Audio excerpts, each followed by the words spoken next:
बऱ्याचदा मोस्टली स्त्रिया ह्या आपल्या भावना व्यक्तच करत नाही. मग ते राग असू दे किंवा चिडचिड झालेली असू दे, स्ट्रेस असू दे, कुठल्याही प्रकारचं दुःख झालेलं असू दे, काहीही मानसिक असू दे, पण त्या व्यक्त न होता मी ठीक आहे एवढंच म्हणतात आणि मग मी ठीक आहे म्हणत त्या सगळं बाकीचं त्यांचं रुटीन चालू ठेवतात. त्यांची जी कामं आहेत, मग ती घरातली असू देत, बाहेरची असू दे, ऑफिस वर्क असू दे, सगळं आहे तसंच करत राहतात आणि ह्या भावना आतमध्येच दडपून टाकल्या जातात.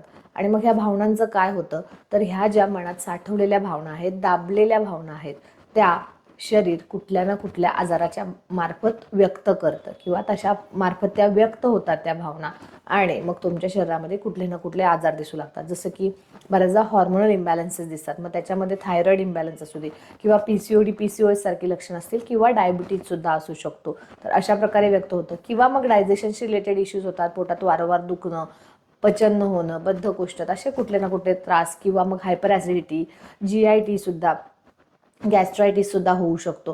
तर अशा प्रकारे ह्या दाबलेल्या भावनासुद्धा आजारांना निमंत्रण देऊ शकतात. ह्यालाच सायकोसोमॅटिक डिसऑर्डर्स असं म्हटलं जातं.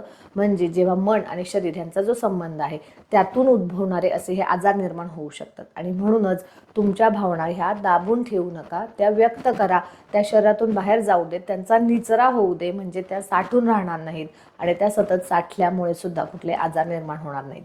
तर नक्की तुमच्या सगळ्या सखींपर्यंत हा व्हिडिओ नक्की शेअर करा, लाईक करा आणि कमेंट करून मला नक्की कळवा की कुठल्या अशा भावना आहेत की ज्या तुम्ही दाबून ठेवल्यामुळे तुम्हाला काही ना काही त्रास झालेला आहे आणि जेव्हा तुम्ही तुमच्या मैत्रिणीशी बोलला आहात त्यानंतर तुम्हाला रिलॅक्स वाटलेलं आहे.